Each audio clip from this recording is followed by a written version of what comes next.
Jack the Ripper versus Hannibal Lecter! Oi mate, pass the liquor, it's Jack the Ripper, Jack the Rapper. Following you way before the dawn of Twitter. I'm a human trigger warning through the night until the morning. When the light shines upon my crimes, you find it sick, appalling. An infamous, notorious delinquent. There's little more gory a thing than living in Victorian England. This is horrorcore. Beware if you're a common whore, or at late night you may find me knocking on your door. Not keen to leave until I'm knee deep in blood and gore. Your grieving family on their knees, we've been scrubbing floors. If the police need a lead, they know what they're looking for. My raps are like the way I eat my meat, bloody raw. Jack, you're a classic megalomania. You haven't mentioned me once in your entire battle rap. Pity your verse wasn't worth the trip in the jacket. Quit jacking off in the track and put the lotion in the basket. Catch what the illa serial killer can deliver. Rhymes finer than the Chianti I would pair with your liver. Just the thought of your putrid flesh makes me wanna shiver. Cause your British body's covered in more piss than kitty litter. You stabbed women when they wouldn't give you attention, like a Penny Dreadful version of O.J. Simpson. But these days your nickname is all that's even known, and you didn't even come up with that shit on your own. I'm real. You'll find me making vacancies in brothels, while you only exist inside the pages of a novel.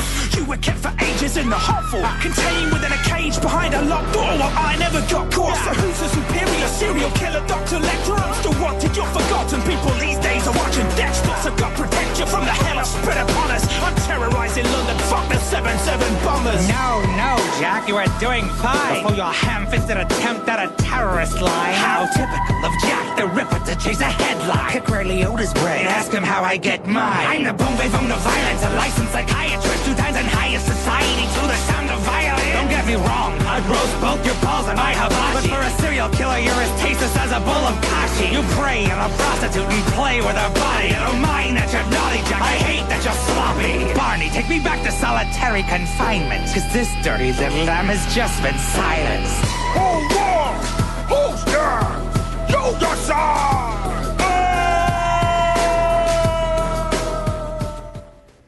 Yeah, epic rap battles. You like that? You like that? People, Hannibal Lecter has a certain appeal, doesn't he? He's got the intelligence working, but also the evil.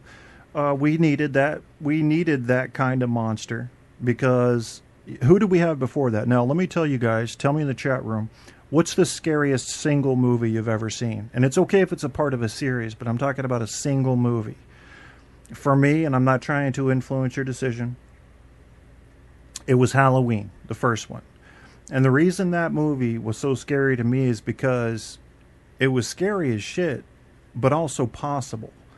And the parts that seemed kind of impossible is like you take off running from the monster, whatever. You go somewhere, he's there already. There's already a window open. Yeah, that's a problem. But to have a psycho break out of a psycho hospital and to be smart enough to evade authorities, that's entirely possible. I mean, we got 2 ex-murderers on the loose right now in New York.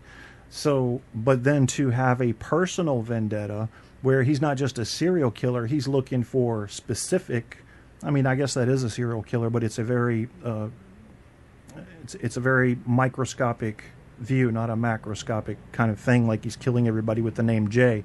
He was killing family and friends of family, so or anybody that interfered.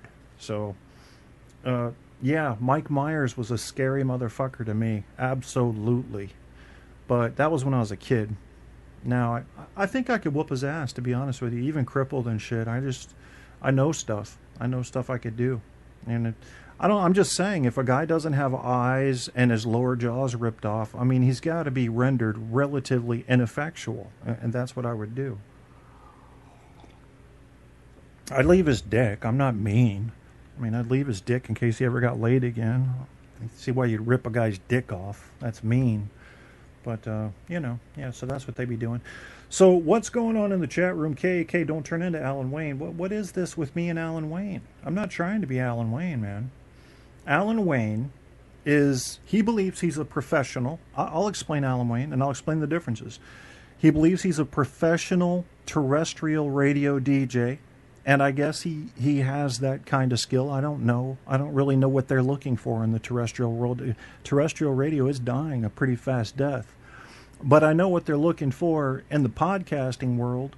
They're looking for unique And that's not easy to find these days because everybody sounds like everybody else. That's a problem. That's a problem. I don't ever want to be that guy. That's why I don't fucking have notes. If I don't have notes, then I can't know what I'm going to say. So I know you can't know what I'm going to say. What I can say is my cigarette just went out, so it's all right. They've made these tobacco things where you don't burn down your house now. Do they make blunts like that, Stabby, where they go out automatically if you pass out? You'd probably know about that. I mean, I'm just guessing, like damp into rolling paper or something of that nature. I guess that's the safety. Well, a bong, yeah, that could still save. I don't know. I'm not an expert on drug paraphernalia. I'd love to hear more about that. What do you guys think about medicinal marijuana? Does it help? Does it hurt? I've tried it before and it did not help my pain. Like I said, I don't know if I got some junk weed or what, but it didn't help my pain. So it did make me look like the monkey in the photograph for this show. Yeah, it did make me look like that, but it did not help my pain. Goldfinger, 1964. How did your back get that way? My back was bad before the accident. I was 6'6" and had a lower back for years. Wow. Yes, I'm 6'5", Wayne, and I think I gradually destroyed my back playing football, just doing the whole ram, running into each other and stuff. But one day I was at work up in Vermont, and I lifted this big-ass, like 24-inch computer monitor, and I couldn't bend at the legs because it was back in the corner of a desk, so I had to keep my legs straight. Pop went the back, and they had to do a surgery. And that's when they found, that's when it started. Really, that's when the problem started. They went ahead and cut away the parts of the disc they could that were completely fucking up my nerve endings. But since then has just been this gradual growth of arthritis and bone chips and all kinds of ugly shit. And but I honestly think it was a gradual thing that happened over time with football. It just makes sense because, I had hurt my back a few times with football. I never stopped playing because I hurt it, but I could feel it, down at that L4, L5. I doubt that, Stabby. Are you telling me the truth? You smoke meth? Because, for one thing, once you go to meth, the next step is death. That's what I've heard. Yes, it's cheap, but, you're still going to use it all really quick, and then it's going to be gone. And you're going to do crazy stuff.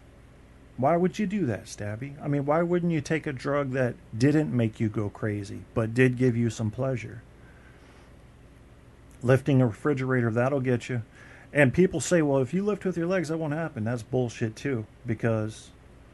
Stabby says bullshit. Okay. See, he's mad because I done picked on meth. Well, god damn it, I don't know anything about it. All I've heard is bad shit about meth. That's all I can say. What drug is good? I mean, honestly, what drug doesn't have you develop a tolerance no matter how long you use it? I mean, maybe some of the psychotropic drugs or some of the psychologically moderating drugs that get into your system can keep balanced levels of various chemicals, which is the idea in keeping depression at bay and stuff like that. And, you get these psychopaths and crazies, real crazies, that, they're hearing voices and shit, and there's medication for that too. It's a bit stronger. But what drug is good for pain that you don't develop a tolerance to? And to the point where, let's say you're taking a gram. I don't know. I'm just making up a number here. So you're taking a gram a day. It works great. Works great for 2 weeks. After about 2 weeks, you start going, it's not working as good anymore. What's wrong? After 3 or 4 weeks, you're still taking the gram. It's not working at all anymore. So you say, I'm going to stop taking it. Now you have some kind of withdrawal effect. So you have to go back to taking the gram just to not have the withdrawal effect, and you're not getting relief. So what do? I'll take it up to 2 grams. And the whole cycle starts over again. This has been what I've seen over and over with just about every kind of pain medication there is. And that's a problem. I think the key, until they figure out a medication that doesn't allow your brain to develop tolerance, which I don't know how they're going to do that, is to rotate medications. I think doctors should seriously look into pain medication management in which drugs are rotated 3 or 4 times a year. I don't know why they won't do that. I don't know why it's not popular. It's because I'm not a medical expert, but it just seems like a reasonable, logical thing for me.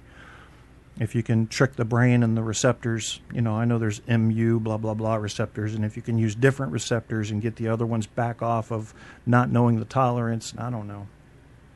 Maybe you just get drunk and high every day. Oxy withdrawal is the worst, says Wayne, the older you get. Great. Or you can live with the pain. Now, here's the alternative. This is what I hear people say, too. Well, I don't take anything. I just live with the pain. You live with the pain? How? Well, I can't do anything. Okay. I put ice on it. That gives me relief. I've got frostbite scars on my back, seriously, from ice packs. And I got pictures. You can look on my Facebook thing and see the blisters that rose up from having ice on my back, trying to numb it some. So to what extent will you go to try to get some comfort if you don't want to use medication? Yeah. Well, if you live with the pain, what are you giving up? Great. Got my clean. Remind you every 5 seconds, hello, I'm still here, yes, and I'll be fucking with you for the next 24 hours of the next day, if you don't mind. There's got to be something. Apocalypse says, I remember dry ice bombs. I don't even know what that is. Got to be a new drug. Got to be a combination of drugs that don't allow tolerance to build. That's where medicine needs to be looking if they want to treat chronic pain. We have an exploding world population right now that's going to be around 11 billion people by 2050 or 2060. Probably 20% of those people will have chronic pain issues. And medicine's duty, if it is at all able to, is to try to help relieve the pain of human beings that are suffering. And, you know, I know a lot comes down to drug cost and drug availability, and then you get into supply, demand, but God damn it, there's got to be, what's happening right now is no good.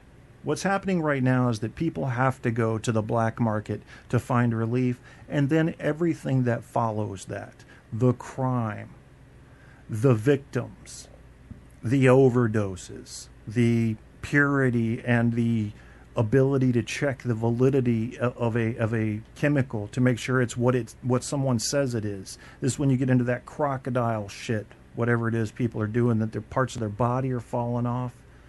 Yeah.